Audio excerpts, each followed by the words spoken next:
Hi viewers, ఎలా ఉన్నారు అందరూను? మరో రెసిపీతో మీ ముందుకి వచ్చేసాను. ఈరోజు చేయబోయే రెసిపీ బర్బాటీ ఫ్రై. అదేనండి, లాంగ్ బీన్స్ ఫ్రై అంటారు కదా. చాలా హెల్తీ ప్రాసెస్లోని తక్కువ ఆయిల్తోని చాలా క్విక్గా అయిపోయే విధంగా చేసేద్దాం. మరి ఎక్కడా స్కిప్ అవ్వకుండా జాగ్రత్తగా లాస్ట్ వరకు అబ్జర్వ్ చేయండి. మీకు కూడా చక్కగా కర్రీ కుదురుతుంది. సో ఫస్ట్ మనం బర్బాటీని కట్ చేసుకొని బాగా కడిగి పెట్టుకున్నాం. ఇప్పుడు ఒక బౌల్ని స్టవ్ మీద పెట్టేసి అందులో వాటర్ వేసి ఆ బర్బాటీ ముక్కల్ని అందులో వేసేద్దాం. తర్వాత 10 నిమిషాల పాటు బాగా ఉడకనిద్దాం. మీడియం ఫ్లేమ్లో పెట్టి ఉడికిద్దాం.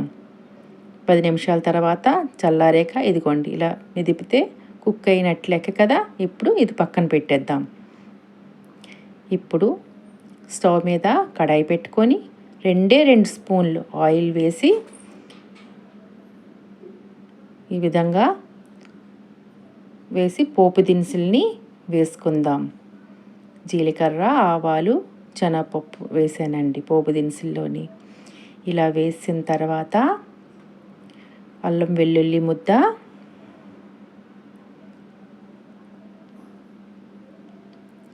పచ్చిమిర్చి, ఎండుమిర్చి ఒక 2-3 వేసుకోండి. కొద్దిగా కరివేపాకును కూడా వేసుకోవాలి. ఇలా వేసిన తర్వాత బాగా కలపాలి. ఇప్పటివరకు సబ్స్క్రైబ్ చేయకపోతే నాకు సబ్స్క్రైబ్ చేయండి ఫ్రెండ్స్. మరిన్ని వీడియోస్ చేయడానికి నాకు చాలా ఎంకరేజ్మెంట్గా ఉంటుంది. ఇదిగోండి ఇలా అంతా ఫ్రై చేసేసామా.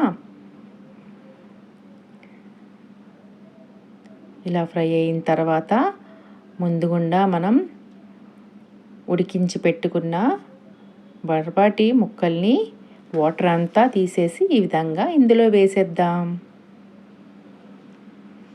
ఇలా అంతా వేసేసాక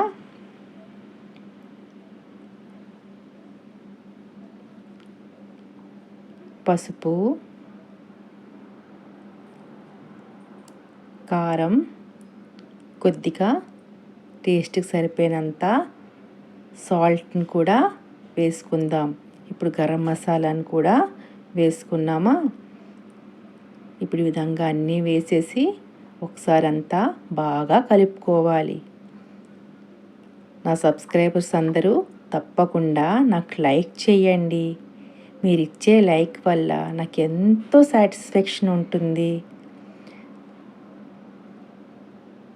ఇదిగోండి ఈ విధంగా అంతా కలిపేయాలి. ఇలా కలిపిన తర్వాత ఒక్క 10 నిమిషాలు మూత పెట్టాలి. ఎందుకంటే ఆల్రెడీ బాగా కుక్ అయిపోయాయి కదండి. 10 నిమిషాలు మూత పెడితే సరి. మసాలా అంతా కర్రీకి బాగా పడుతుంది బర్బాటీకి. అంతేనండి, చాలా సింపుల్గా అయిపోతుంది.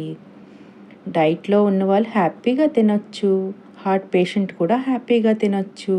ఎందుకంటే ఇందులోని ఆయిల్ చాలా తక్కువ ఉంటుంది కాబట్టి. సో మీరు కూడా తప్పకుండా ట్రై చేయండి.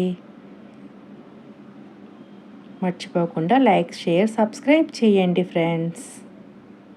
ఎంతో టేస్టీగా ఉంటుంది, చాలా బాగుంటుంది కర్రీ. ఉత్త అన్నంతో ఇలాగ వేడి అన్నంతో కలుపుకొని తిన్నా చాలా బాగుంటుంది ఫ్రెండ్స్. లైక్, షేర్, సబ్స్క్రైబ్ చేయండి friends. Thank you for watching.